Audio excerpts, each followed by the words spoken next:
también pueden haber innovations. ¿De acuerdo? Entonces, mis sugerencias vamos pasito. Pero sí se puede. Sí se puede. No, Las investigaciones que hace el profe Julio generalmente son sobre eso. Pero digamos que el error está, digamos porque se hace en varios momentos en el pasado, ¿no? Y al igual que la variable endógena, digamos, eso no causa como una pérdida muy grande de información. No entendí la pregunta. Es que, digamos, por ejemplo, con el efecto histerético, digamos, la variable, digamos, se busca ver los efectos de la misma variable en otros momentos en el tiempo. Correcto. Pero digamos, es igual, y al igual que el error, porque también, ¿no? Entonces, voy a colocarte este ejemplo.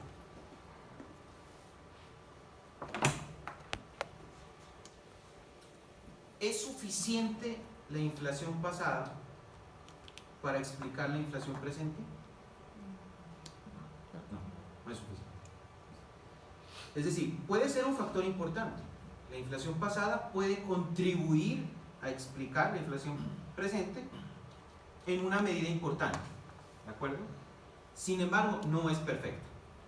No es perfecta. ¿Por qué? Porque la inflación está determinada también por otros fenómenos. Si yo solamente manejo este modelo, voy a cometer un error. Entonces, ¿qué es lo que sé de entrada? Que si en un modelo econométrico, en donde voy a medir un efecto histerético, voy a cometer un error, tomo ese error y digo, ese error yo no puedo valorarlo en tiempo presente porque en tiempo presente yo no tengo la información de los errores. Yo tengo la información de los errores es cuando ya hice el forecasting y me di cuenta que no dio. Pero eso ya no implica que estoy en el periodo T, sino que estoy ya en un periodo anterior. Pero yo puedo tomar ese error y tomo la información de ese error y la modelo desde aquí. Entonces estoy aplicando al fenómeno en donde estoy viendo el fenómeno histerético, digo, sí, sé que estoy modelando con un elemento histerético, pero sé que voy a cometer errores. Entonces tomo el error, ¿cierto? Aquí debería ser T-1. No sé por qué le coloqué T-2, pero debería ser T-1. Y tomo ese error y lo incluyo aquí.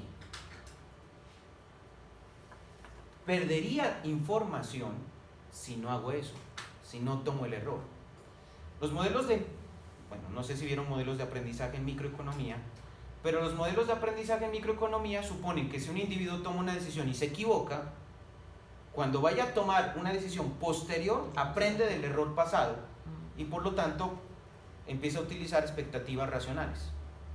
¿De acuerdo? O sea, las expectativas racionales, bueno, eso tuvieron que haberlo visto en Macro, de Lucas, en realidad no son de Lucas, son de John F. Mood y se llamaban expectativas adaptativas. Y John F. Mood dijo, cuando los agentes económicos toman decisiones y se equivocan, lo que pasa es que cuando van a tomar una decisión similar en un periodo posterior del tiempo, aprenden del error que cometieron y por lo tanto mejoran su curva de aprendizaje, es decir, intentan equivocarse cada vez menos. ¿Cuál es el problema de esa teoría?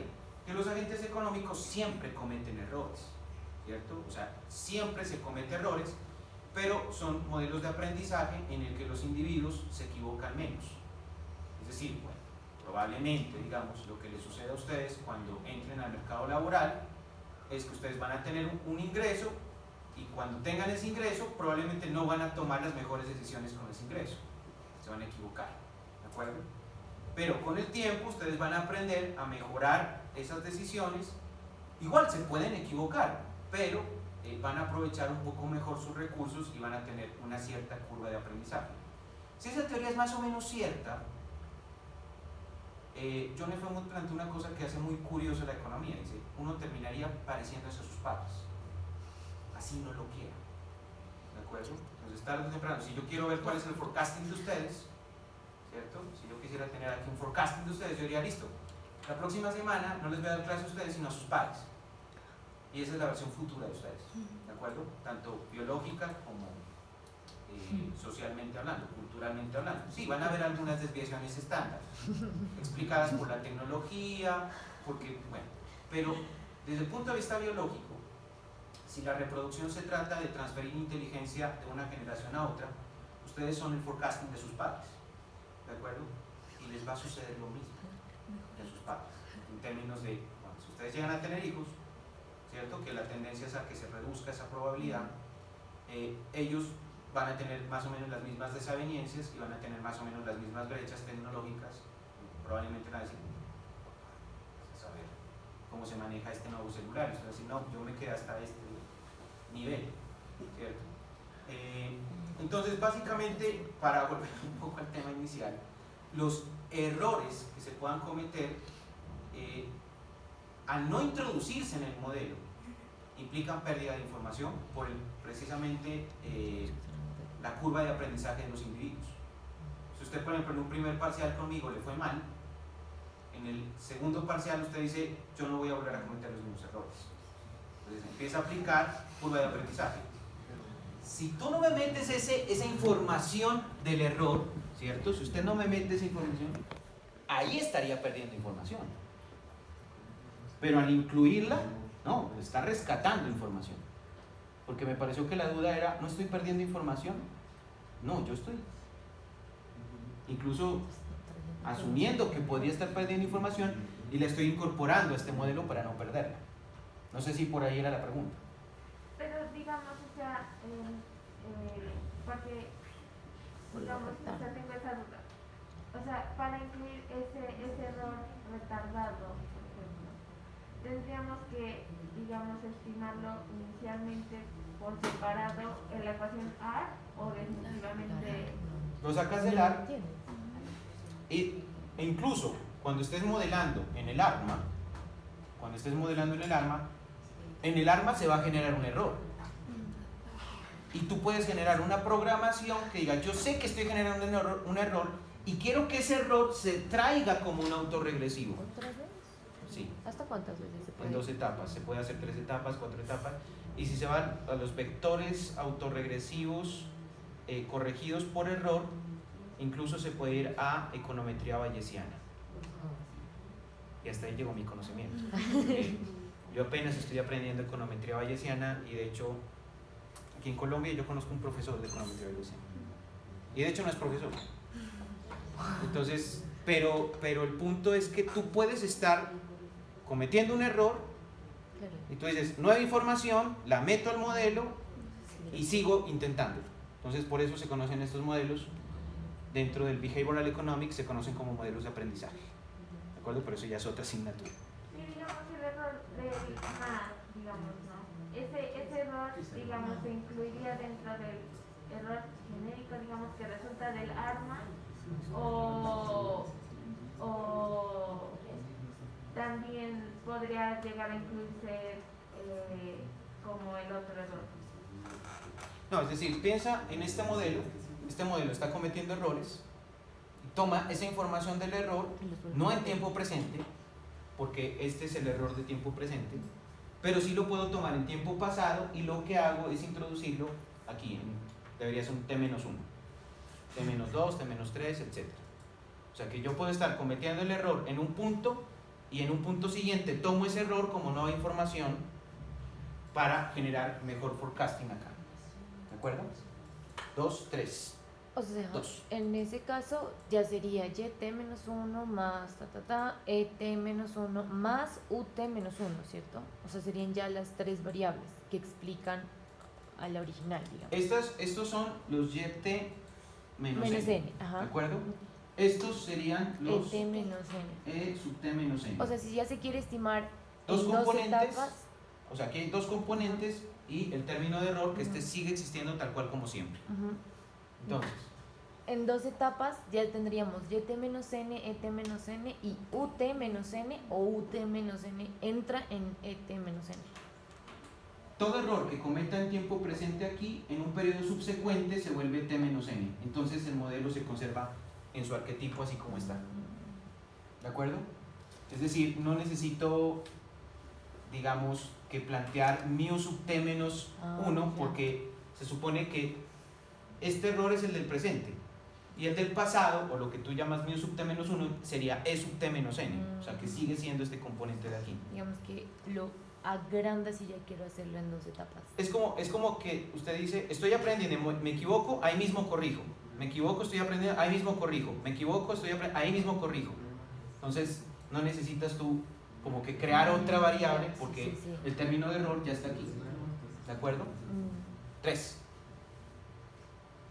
Yo sí tenía, por ejemplo, con respecto a la reducción del tamaño de la muestra. Sí. Ese problema, o sea, ¿cómo se enfrenta también con los criterios de información? Sí, y es eso, muy buena observación. Es que porque ya se están incluyendo retardos pues de todo. bastantes y de todo. Sí, claro. Ese era mi problema. Sí, es decir, es una muy buena pregunta. Por un lado, si voy a hacer este tipo de modelos, tengo que tener una buena muestra, o sea, una buena cantidad de datos. Por ejemplo, ahorita estamos haciendo un análisis para mercado bursátil con el grupo de la electiva y yo tengo 4.000 observaciones. Entonces, con 4.000 observaciones puedo hacer, si se me antoja, 20 retardos y no hay problema. Pero si tengo 20 datos, el número de retardos se me va a reducir de manera sensible. En la clase de ayer respondí a esa pregunta de manera técnica, pero solamente la puedo responder es cuando se miren los VAR estructurales, que es la pregunta de, profe, ¿cuántos retardos debo colocar y cuál es el número óptimo de retardos? O sea, todo esto que estamos viendo, en esencia en la introducción, para que uno llegue a los análisis de la econometría moderna, que son los análisis VAR, ¿de acuerdo? Lastimosamente eso no lo vamos a ver porque no nos da la extensión de tiempo, pero es muy atinada la pregunta de establecer cuál es el número óptimo de retardos. Y sí, la respuesta tiene que ver con los criterios de información. Bueno, yo no quería hacer esto, pero lo voy a hacer porque es que la respuesta me deja insatisfecho a mí. Voy a hacer un VAR, ¿de acuerdo? Voy a hacer un VAR, no quería hacerlo, pero no lo puedo hacer aquí. Tengo que hacerlo con otro archivo. O sea, permítanme un segundito. profesor, Sí. una preguntita. ¿Un VAR sería más o menos el método de estimación de los modelos ARMA? No, es un modelo más avanzado. Es un modelo más avanzado. O sea, voy a mostrar un poco ese modelo más avanzado para que sepan hacia dónde va la teoría econométrica. Entonces, permítanme, aplicaciones en R, esto se llama CAP. Atención. Voy a hacer esto rápido en 5 minutos, ¿de acuerdo? No voy a demorar mucho.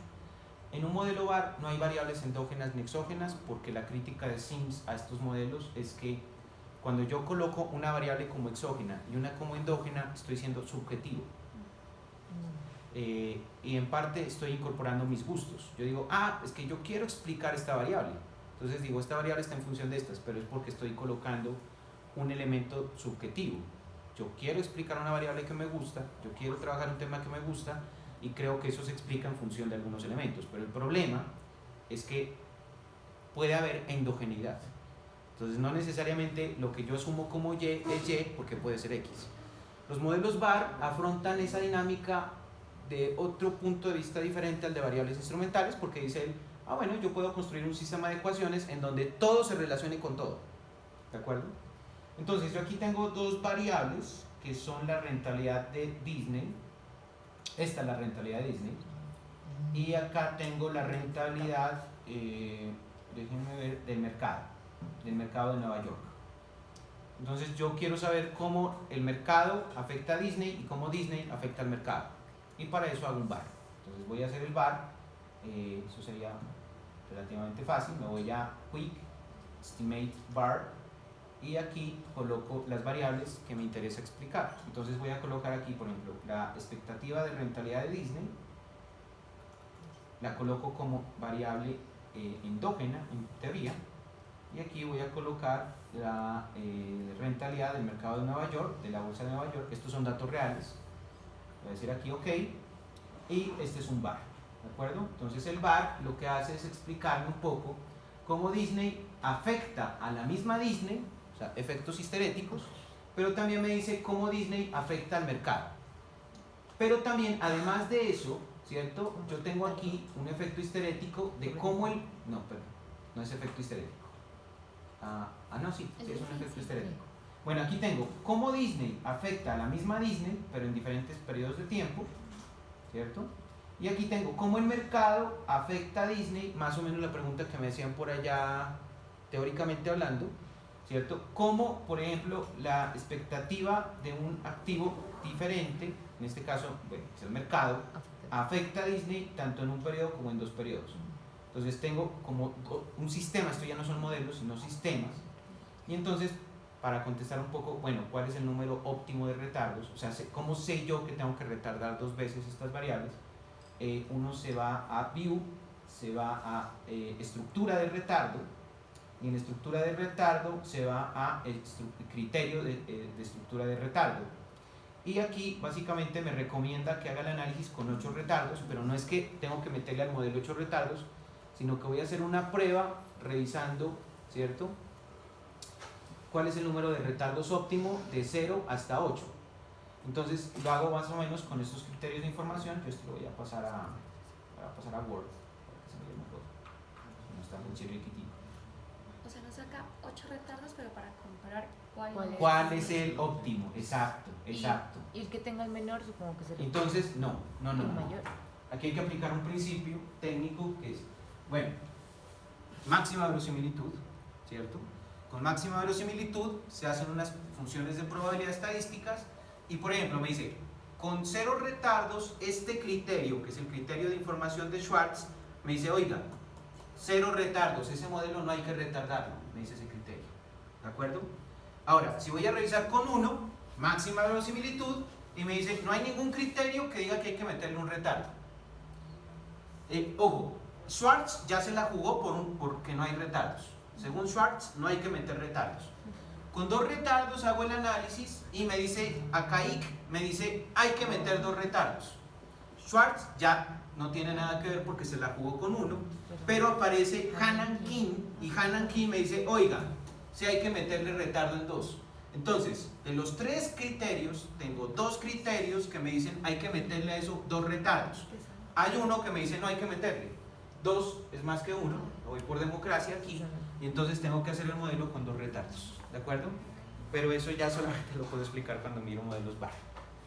Sí se puede hacer antes, pero bueno, creo que me pegué aquí una entusiasmada que no tenía que pegarme todavía. Listo, entonces, me voy, para volver a organizar esto, yo mismo hice el desorden, me voy a ir nuevamente a los conceptos básicos, ¿de acuerdo? Es el mejor camino. Entonces, teniendo algunas intuiciones, lo que he hecho es tratar de darles algunas intuiciones de hacia dónde va la cosa, pues la lectura de esto va a quedar un poco más clara. Entonces aquí, proceso estocástico directo, estacionalidad, ruido blanco y ergodicidad. ¿De acuerdo? Entonces, veamos esos conceptos.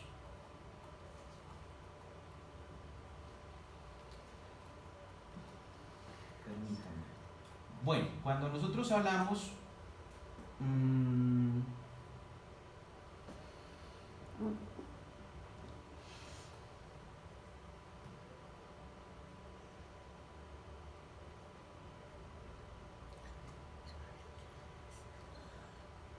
de series de tiempo, uno de los conceptos que aparece es que es un proceso estocástico, discreto, ¿de acuerdo? Entonces básicamente nos dice, bueno, que cuando nosotros hacemos análisis de series de tiempo, nosotros obtenemos información de procesos aleatorios, ¿cierto? Es decir, nosotros no sabemos, digamos, o no podemos controlar las cifras que se van a producir de los fenómenos que estamos analizando, por eso son estocásticos. Dice, es un ejercicio en donde nosotros acumulamos información estadística, ¿cierto? Y básicamente, como nosotros no tenemos un grado de control sobre la generación de esa información, pues por eso es un proceso estocástico, ¿de acuerdo? Dice aquí, esta composición se convierte en un proceso estocástico discreto porque los valores recopilados se obtienen sin ser predeterminados, subyacen de alguna metodología para su cálculo o monitoreo, y nosotros ahí no tenemos ningún grado de control. Esa labor permite coleccionar datos o variables aleatorias que podemos ordenar en el tiempo, abriendo paso, ¿cierto?, a la aplicación de las series de tiempo. Dice, además de ese concepto, otro concepto importante, ¿cierto? Mediante la metodología de Box-Jenkins, ¿cierto? Es que esos procesos estocásticos discretos deben cumplir con la condición de estacionariedad. Yo no he hablado de eso, ¿no? No. Entonces voy a regresar nuevamente al principio de las cosas, organizando un poco la casa. Si alguien mira un borrador es mío. Entonces, voy a regresar después de toda esta exploración. Pero en parte ustedes me preguntaron, o sea, en parte ustedes son los culpables. Bueno, no mentiras, está bien. ¿Qué es la estacionariedad? Yo creo que esta es la principal o la primera preocupación, más bien, que ustedes van a tener en esta materia. Las series deben ser estacionarias. Y la estacionariedad se va a dar en tres aspectos. Se va a dar en media, se van a dar en varianza y se van a dar con respecto al tiempo, en covarianza. ¿De acuerdo? Entonces, vamos a hacer una intuición que va a partir básicamente de un análisis en principio gráfico. ¿De acuerdo? La manera más fácil de entender esto es verla de manera gráfica. Entonces, supongamos que yo tengo una serie en el tiempo. Imaginen cualquier tipo de serie. Supongamos que aquí está la serie. Y suponga que la serie tiene este comportamiento.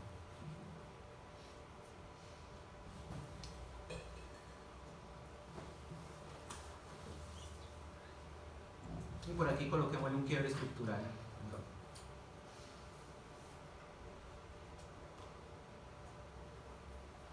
Esa es una serie en su estado puro, digamos, sin ningún tratamiento.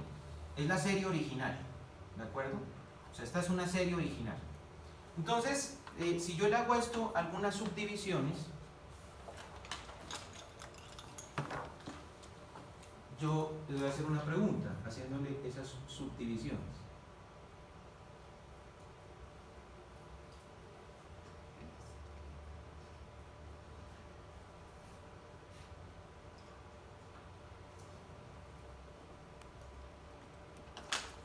Esa serie podría definirse como una serie estable en términos de su media.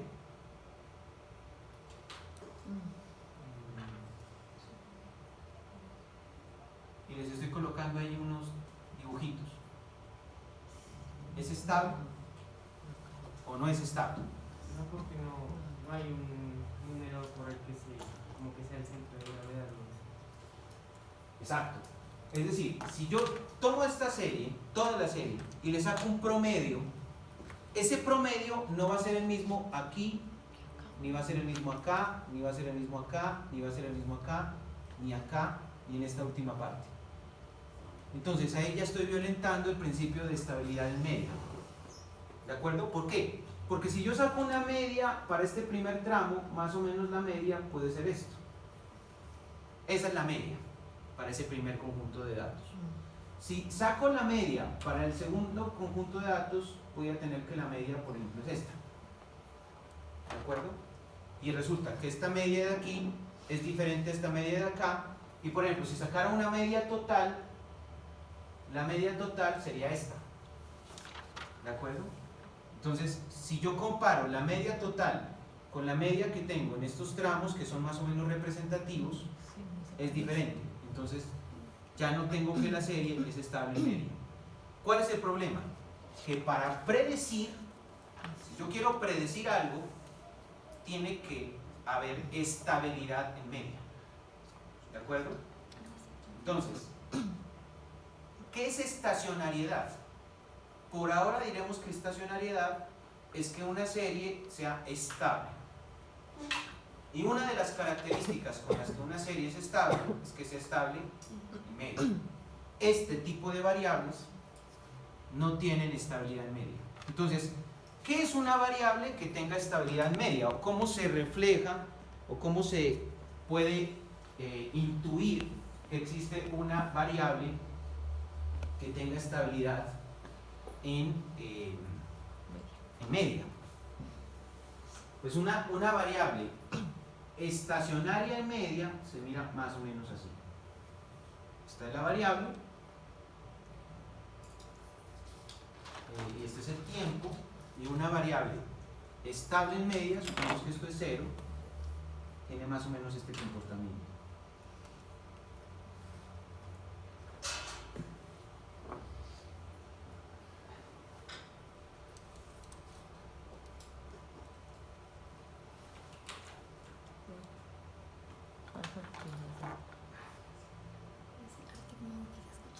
Esta es una variable estable en media. O sea, ¿es de naturaleza multiplicativa? No, porque aquí no la estoy descomponiendo a través de ciclo, de tendencia, estoy viendo la serie original, ¿de acuerdo? Ya. Esta es una serie estable en media. Pregunto, ¿les parece que es estable en varianza? Pues no, parece. Evidentemente no es estable en varianza. O sea, entonces, la estacionariedad, y nosotros vamos a manejar un concepto particular aquí, bien particular, que es estacionariedad débil. La que nos interesa a nosotros es la estacionariedad débil. No es necesario que exista estacionariedad fuerte, basta con que sea estacionariedad débil para lo que nos interesa a nosotros. Tiene que ser estable no solamente en media, sino que tiene que ser también estable en varianza. Entonces, yo podría decir, esto es estable en media, pero no es estable en varianza. El hecho de que no sea estable en varianza dificulta el pronóstico. ¿De acuerdo? Con la metodología de box-checkings dificulta el pronóstico. Entonces, puede ser un ejemplo de estacionariedad en media, pero no hay estacionariedad en varianza. Si yo quisiera tener una serie más o menos estacionaria, ¿cierto? En varianza y en media, más o menos debería tener este comportamiento, así. ¿De acuerdo? Y esta es una serie estacionaria. ¿Cuál es el problema? Tome usted las tasas de interés en Colombia, grafíquelas, no le va a dar esta gráfica. Tome usted la inflación, grafíquela, no le va a dar esta gráfica. Tome usted cualquier variable económica que no sea el índice de producción industrial y le va a dar una gráfica diferente a esta. ¿De acuerdo? Si yo tomo el índice de producción industrial, hablando del índice de producción industrial, que es un dato real, ¿cierto? Y que es una curiosidad, en parte lo traigo porque es una curiosidad. Si vuelvo otra vez sobre este modelo y grafico esa serie, la primera intuición, ¿cierto? Al revisar esa serie ¿es estacionaria en media? Sí. Por intuición, solamente por intuición. Sí, sí, sí. Pues es probable que sea estacionaria en media. Podríamos decir, ojo, es una intuición y es general, que es estable en varianza. Podemos decirlo, sí, sí. Estoy diciendo en general. Sí, sí podemos decirlo. No. Sí. Entonces aquí viene una de las cosas más difíciles, ¿cierto? Porque cuando nosotros tenemos la primera aproximación al tema de la estacionariedad, entra un elemento subjetivo, ¿cierto? Entonces, uno podría decir, sin embargo, que aquí esta serie, que es una serie muy especial, tiene estabilidad en media. Pero de todas maneras, ¿yo qué necesitaría para saber si sí o si no? Pruebas. Necesito un test formal. Gráficos, sí, son importantes, van a servir, es una buena intuición, sirven para aprender, lo que usted quiera, son bonitos a la hora de exponer, sí, todo lo que quiera. Pero cuando tengo que tomar decisiones en econometría, necesito pruebas, ¿de acuerdo? Entonces tiene que haber una prueba para estacionariedad. Por ahora diremos que esta serie parece estacionaria, ¿cierto? Parece estacionaria en media, Y sí tiene una varianza, obviamente. Exceptuando lo que está pasando después del 2020, uno podría decir que esa serie antes del 2020, sí podríamos llegar a decir que es estacionaria en varianza, o que nos parece estacionaria en varianza. ¿De acuerdo? Y lo traigo porque es un ejemplo relevante. Sin embargo, en esta serie, que es una serie real, con ese quiebre estructural que estoy sufriendo en 2020, el problema es que yo ya no puedo decir tan de entrada que esa serie es estacionaria. ¿De acuerdo? O sea, ¿cuál es el problema de un quiebre estructural? Un quiebre estructural inhabilita el hecho de que yo pueda decir, ah, sí, es estacionaria, en medio. No, porque yo no sé en qué medida el quiebre estructural, ¿cierto?, afecta lo que sigue. No lo sé, ¿de acuerdo? Yo hacía una gráfica aquí hace un momento y decía, miren, va a haber aquí algo raro, pero después yo decía, entonces yo podría decir aquí que esta serie es estable en media, podría decir que sí, ¿de acuerdo? Porque hay un punto de gravedad y estoy regresando a ese punto de gravedad a pesar de la explosión en varianza. Esto se llama un clustering de varianza, ¿de acuerdo? A pesar del clustering de varianza, yo vuelvo y retomo y llego al punto de gravedad. Pero si me preguntan, ¿esa vaina es estable en varianza? La respuesta es no. Y una de las cosas que puede explicar el por qué no es porque aquí pasó algo que puede haber sido un quiebre estructural, ¿de acuerdo? Entonces tenemos dos preocupaciones. Una primera es saber si nuestra serie es estable y la segunda es ver si hay un quiebre estructural. Entonces miremos algunos ejemplos reales, ¿de acuerdo? Ya que habría aquí esto y que tengo 8 minutos todavía. Entonces, yo aquí tengo,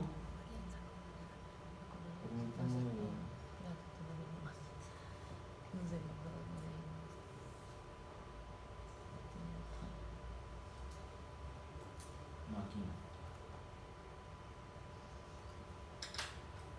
Tengo aquí un archivo que lo tienen que tener ustedes también en el Drive, que es básicamente una serie de datos reales de Disney y del mercado de la Bolsa de Valores de Nueva York, ¿de acuerdo? Entonces, lo que voy a hacer aquí es graficar estas dos series. Voy a graficar. Ah, cierto que no tengo un problema con mi computador.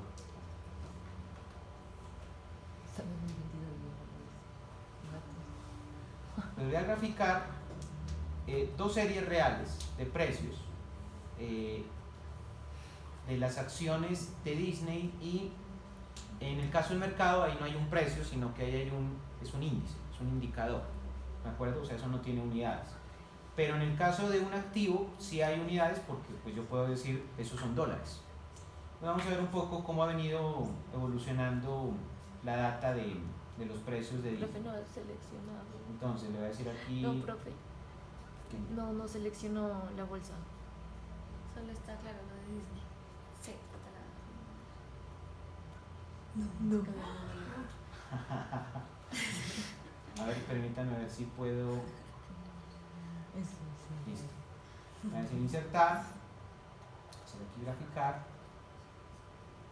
y bueno, aquí tengo colocar menos intensidad de luz. Ahí en color tomate tengo, este es el mercado de la bolsa de Nueva York en Estados Unidos.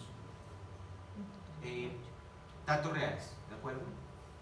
Que a veces a mí dicen, profe, oiga, ¿usted por qué mete tanto dato hipotético? En esos datos hipotéticos siempre le da todo, pero con datos reales es diferente. O sea, yo lo hago, pero no lo hago en los niveles introductorios, ¿de acuerdo? No me conviene. Entonces, fíjense por ejemplo que yo puedo decir que en términos del valor en bolsa de lo que era Disney del 80 a más o menos el 85, podría haber habido una cierta estabilidad en media y en varianza. O sea que si yo quiero hacer un análisis de la serie por aquí más o menos, ¿cierto? Puede decir que esta serie es más o menos estacionaria.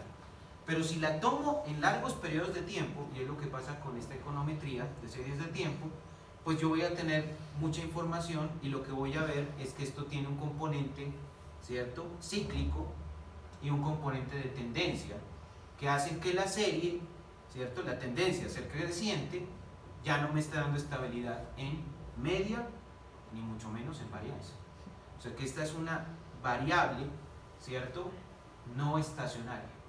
Entonces, como tal, esta variable yo no la puedo predecir, ¿de acuerdo? No la puedo predecir, a menos que yo la vuelva estacionaria, ¿de acuerdo? Entonces, ¿qué es volver una serie estacionaria? Primero es aplicar una prueba para saber si sí o si no. Aquí yo les puedo garantizar, porque yo ya he hecho las pruebas con estas series, que estas pruebas, esta serie, así como está aquí, es una serie no estacionaria. Y gráficamente la intuición está en que, si ustedes se ponen a revisarla, tienen diferentes niveles de varianza y va cambiando su media a lo largo del tiempo. ¿De acuerdo? Entonces ya ahí tengo una intuición de que esa vaina no es estacionaria, pero tiene que serlo. ¿De acuerdo? Cuando se habla de volver la estacionaria, no se corre un riesgo de pronto, porque se está de alguna otra manera como manipulando. Pienso. Sí. Yo tengo que hacer una transformación que se llama primera diferencia. Y esa transformación de primera diferencia, yo tengo que, después de hacer todos los procesos econométricos, tengo que revertirla. ¿De acuerdo? O sea, yo voy a hacer, es como si fuera a hacer un truco. Tomo la serie, le hago un cambio para que se vuelva estacionaria y después de que ya he hecho todo lo que tenga que hacer, la destransformo. Y tengo ya el resultado que sé que ya está bien porque hice el proceso que me exige que haya estacionariedad. Entonces el punto aquí es que yo tendría dos conceptos, pero es que si los fusiono, pronto se me confunde. Porque, bueno, voy a introducirlos igualmente. La primera diferencia, ¿cierto?, es una medida que se puede utilizar para transformar una serie como estas en una serie estacionaria. ¿De acuerdo? Entonces vamos a ver de manera muy rápida cómo se hace esa transformación. Entonces, esto es mercado de Nueva York, ¿de acuerdo? Yo no voy a borrar esta gráfica porque si borro esta gráfica entonces me tocaría graficar otra vez. Entonces, voy a hacer aquí insertar. Entonces, la variable que tenemos en análisis es el mercado de Nueva York. Crear una primera diferencia, ¿cierto? Crear una primera diferencia sería crear este tipo de variable, D, N, Y, S, E, y sería, ojo, perder una observación para hacer esta resta. Tomo el dato, ¿cierto?, de un periodo que puedo llamar el periodo T y le resto su